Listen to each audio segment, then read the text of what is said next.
Bonjour à tous, alors nous voici pour le décryptage de la 11e partie. 11e partie malheureusement nulle, encore une fois. 11e match nul, c'est ça. 11e match nul, donc accrochez-vous, hein. Accrochez-vous, ça va être super intéressant de regarder.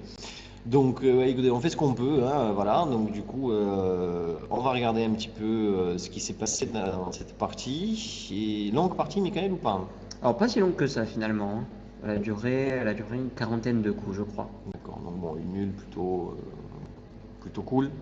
Finalement, oui, oui, plutôt cool. Un peu de repos, je pense, avant la dernière partie. Avant la dernière partie. Donc là, à ce moment même, il joue la dernière partie. Donc on va essayer de vous sortir les commentaires dès demain. Et on voit ce que ça donne, hein. Donc si nul demain, départage. Départage, oui, départage mercredi, il me semble. Mercredi matin, mercredi après-midi. Euh... Ah, il n'a pas de Non, je ne sais pas. réponse. J'ai réussi à le coller. J'ai réussi à le coller pour la première fois depuis longtemps, hein. Ça fait un mois que je n'y arrive pas. Donc, bon, mercredi, quoi qu'il en soit, on regardera, on va essayer de voir les départages. Et si ça tombe sur des bonnes heures, on arrivera à faire un direct. Sinon, bah, on fera une vidéo, on montrera un petit peu ce qu'ils ont fait au départage, hein. Bon, j'espère pas nul. J'espère. Il y a une règle qui prévoit quand même qu'il y a un qui devienne champion ou pas? Oui, oui, au bout de pas mal de matchs nuls, encore, même en départage, ils font un match Armageddon. Donc là, obligé d'avoir un gagnant. Donc obligé d'avoir un gagnant. C'est quoi un Armageddon? Armageddon, en fait, le joueur avec les blancs à 1 minute supplémentaire, Mhm. mais il est obligé de gagner. En cas de match nul, le joueur des noirs est champion. Donc forcément un vainqueur Forcément un vainqueur, quoi qu'il Armageddon. arrive. Donc rendez-vous directement pour la partie Armageddon dans 2 semaines. Bon allez, on regarde la partie, trêve de plaisanterie, on voit un peu ce qu'ils ont fait. Alors donc, dans cette partie, Magnus Carlsen a les blancs, joue E4, E5, cavalier F3, cavalier F6, cavalier prend E5, et c'est la défense russe ou la défense Petrov qui a déjà été jouée, il me semble, il y a quelques Ouais, nous avons rondes. vu ça, hein, je me rappelle, nous avons vu ça. Donc, cavalier prend E5, D6, le cavalier s'en va du centre et les noirs capturent en E4, récupèrent leur pion. Cavalier C3, cavalier prend C3, pion prend C3. Donc ici, on a des pions doublés. Des pions doublés, mais ça permet en fait de libérer les pièces très rapidement. Maintenant, le fou va pouvoir sortir, la dame aussi, et souvent les blancs font même le grand roc juste après. Donc c'est fait plutôt pour attaquer. C'est fait plutôt pour attaquer, voilà. Fou E7 a été joué, fou E3, petit roc, dame D2, cavalier D7 et grand roc. Cavalier F6, fou D3, donc maintenant le deuxième fou se place lui aussi vers le roi des noirs, toujours pour attaquer, hein. C5, tour H1, on prend le contrôle finalement de la colonne ouverte. Ils ont plutôt une position intéressante, je trouve, les blancs, hein, avec les deux tours sur les deux colonnes ouvertes, enfin une qui est presque ouverte, hein, avec les deux fous qui sont bien positionnés, hein, qui contrôlent beaucoup de crâne sur l'échiquier, le cavalier aussi, le roi en sécurité, hein, c'est plutôt une belle C'est position. vrai que pour l'instant, oui, les blancs ont une très très bonne position.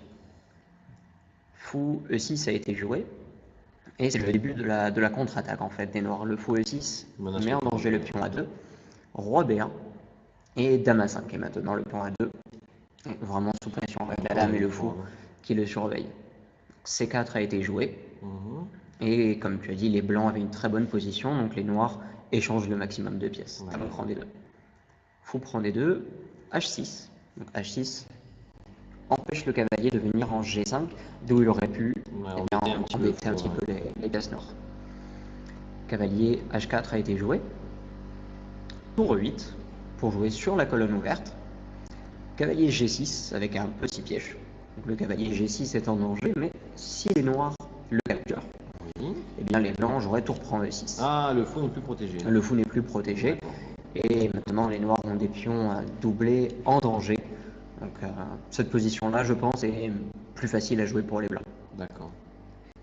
Donc il ne prend pas, j'imagine, après cavalier G6. Voilà, il ne tombe pas dans le piège, il joue cavalier G4. G4. Et ce cavalier bien se dirige vers le centre, simplement, sur la case de 5. Alors il menace un petit peu le pion quand même, non? Cavalier pour 7. C'est vrai que le cavalier menace, on profite pour menacer des pions. Les pions F2 et les pions H2.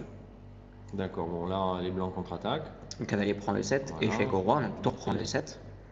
Tour E2 pour défendre le pion F2. Et ça laisse le pion H2 en prise. Mais si le cavalier noir décide de capturer ce pion H2, eh dire qu'il ne pourra pas ressortir après F3, qui lui enlève finalement sa seule case. D'accord, il ne ressort pas, et ensuite sûrement avec un fou F4, on arrivera à capturer C'est ça, le fou cavalier. F4 et Fou F4 le cavalier est attrapé. Voilà, donc n'allez pas chercher ces pions qui sont souvent ça arrive, nous avons envie de prendre un pion qui est très loin, finalement il est souvent trop loin. Donc voilà, ne faites pas ça, réfléchissez toujours à comment votre pièce va revenir, plutôt que de l'envoyer tout droit sur un pion. C'est ça, surtout les pions H et le pion A aussi, ils sont tentants, mais... Ils sont tentants mais difficiles à prendre. Hein. C'est ça. Cavalier E5, donc le cavalier revient vers le centre. Fou F4 a été joué. Cavalier prend D3, tour prend D3. Donc le pion D6 est en danger. Et le pion C4 est en danger aussi, mais pour l'instant, eh bien, les noirs ne peuvent pas le capturer. Si le fou capture en C4, la tour blanche va capturer la tour E7. C'est dommage, hein, parce que ça aurait fait une belle enfilade sur les deux tours. Hein. C'est vrai, mais c'était prévu visiblement. Donc tour prend D3 a été joué, tour D7, tour prend D6, tour prend D6, fou prend D6, et tour D8, un coup malin avant de recapturer finalement le pion C4. Les noirs en profitent pour activer la tour, et maintenant les blancs sont en difficulté si le fou s'en va. Par exemple, s'il vient en E5, eh bien la tour des noirs va pouvoir faire échec et mat. D'accord, il y a le mat du couloir qui... D'accord. Alors il y a encore quelques défenses, mais la tour des noirs est passée d'une position finalement de la case A8 à la case D8 où elle est bien plus active. Donc c'est bien joué. Tour D2, fou prend C4, mais on récupère donc le pion. Roi C1, le roi se rapproche du centre pour la finale. B6, fou F4, tour prend D2, roi prend D2. Et là, il y a un piège assez marrant. Les noirs peuvent capturer le pion A2. Ils peuvent essayer de capturer le pion A2. Et si le fou capture, il ne pourra pas ressortir après B3. Encore une fois, il est un petit peu enfermé. Mais les noirs peuvent essayer de le sauver quand même grâce à leur pion. Et je pense qu'ici, Magnus Carlsen avait prévu d'attraper le fou avec ce coup de roi. Et quand le fou essaye de se libérer, eh bien, le roi vient juste à temps finalement pour l'emprisonner. D'accord, très bien, ok. La seule défense finalement, c'est le pion B3 qui va être capturé. Il n'y a rien à faire. Hein. Et là, il perd encore une fois le fou contre quelques pions. Donc vraiment, on ne peut pas capturer ces pions du côté. A6 a été joué. A3, roi F8. Donc on active encore une fois le roi pour la finale. Fou C7, B5, fou D6, échec. Donc c'est une petite fourchette. Attaque le pion, il prend le pion. Roi E8, fou prend C5. H5, roi E3, roi D7. Donc les rois s'activent. Ils vont bien au centre, bien sûr. G6. Et là c'est très malin en fait de la part des noirs. Ils ont un fou de case blanche contre un fou de case noire. Et Fabiano Caruana met tous ses pions sur les cases blanches, comme ça le fou de Magnus Carlsen ne peut pas les attraper. Bien sûr, donc du coup le fou devient inutile. Voilà. Pour l'attaque des pions, le fou blanc ne peut plus participer. Ce qui n'est pas le cas chez les blancs par contre. Hein. C'est vrai que pour l'instant, le fou des noirs en C4 peut encore participer à l'attaque. Donc G6, G3, donc la même idée, on élimine déjà un pion qui était sur une case blanche. Fou E2, fou F8, roi C6, B3, fou D1, roi D3, donc le roi blanc défend tous ses pions. Fou G4, C4, fou E6, roi D4, les pions s'échangent, le fou revient en G4, C5, fou E6, et en fait maintenant la position est complètement nulle. Il faut que le fou surveille toujours le pion F7. Le roi des blancs va essayer de l'attaquer, mais si le fou surveille ce pion-là, eh bien aucun des autres pions ne peut être capturé. Bien sûr. Il n'y a rien à faire. Hein. Donc, fou H6, non là il n'y a plus grand chose à faire. Fou D5, fou E3, fou E6. Et on n'arrive pas non plus à faire progresser notre pion en C5, si on peut l'éclairer. On va juste expliquer, parce que le roi, nous n'avons pas de quoi le déloger de la case C6. C'est ça, le roi il peut rester là indéfiniment, il est sur une case blanche, nous avons un fou des cases noires, il n'y a rien à faire. Donc du coup, voilà, c'est comme si ce pion n'existait pas. Hein. On ne peut pas obliger le roi noir à partir, exactement. Fou D5, roi F4, fou E6. Donc Magnus Carlsen va vraiment essayer tous les pièges possibles. Hein.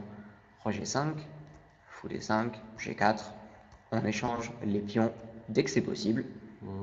fou A2, roi G5, fou B3, roi F6, fou A2, donc le fou surveille toujours le pion F7, H4, fou B3, F4, fou A2, roi E7, fou B3, roi F6, et ici il tente finalement le dernier piège, il fait F5.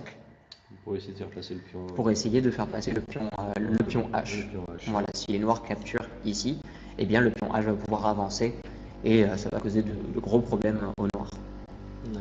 Après F5, fou B1 a été joué et donc Fabiano Caruana défend tout de cette façon. Si les blancs capturent le pion G6, ils reprennent avec le pion et le pion est défendu. Voilà, le pion est défendu. Et si les blancs capturent avec le roi en F7, eh bien à ce moment-là on peut capturer le pion F5 et le pion est défendu. Donc fou B1. Rien à faire. Fou F2. Et un dernier piège. Ici le pion en F5 peut être capturé par le fou. Les noirs peuvent essayer de capturer ce pion en F5. Et le piège c'est que H5 devient possible. Le pion des blancs va pouvoir avancer parce qu'il ne peut pas être capturé pour le moment. Il perdrait le fou. Bien sûr, et à ce moment-là, la position tourne au vinaigre pour les noirs. Hein. C'est ça. D'accord, ok. Donc ici un petit sacrifice de pion, un dernier petit piège. Fabiano Caruana ne tombe pas dedans, joue fou C2 et continue finalement de défendre ses pions de très loin et ne capture pas F5. Donc les deux joueurs font match nul ici. Bon, match nul ici. Bon, 11 nuls quand même. Hein. 11 nuls quand même, ouais. Compliqué, hein. C'est compliqué ce championnat du monde. Hein. Bon, quant à nous, on se retrouve assez rapidement, je pense, pour commenter la 12e et dernière partie. On espère voir un résultat, que ce soit pour l'un ou pour l'autre joueur. Hein. Et puis sinon, on verra les départages assez rapidement. Ouais. Mercredi matin ou après-midi. Mercredi matin ou après-midi, très bien. Bon, merci de nous suivre toujours. On sait que c'est pas compliqué. C'est très compliqué, au contraire. C'est très compliqué parce que c'est vrai que 11 vidéos sur 11 parties nulles, ça va pas être très joyeux à voir. Mais on espère vraiment que vous avez appris des choses, même sur des parties nulles qui font pas de résultats, c'est pas grave. Mais vous voyez, il y a beaucoup de techniques quand même qui sont appliquées et les joueurs essayent de gagner. Hein, c'est essentiel. Hein, c'est pas des nuls signés en gagne ce qu'on. Donc ils essaient quand même de faire quelque chose. Donc voilà, on espère que ça reste quand même intéressant pour vous. Et on vous sort rapidement à d'autres vidéos sur d'autres championnats ou sur quelques techniques un petit peu cachées pour gagner dans les ouvertures au milieu de partie. On se voit rapidement, à bientôt. À la prochaine.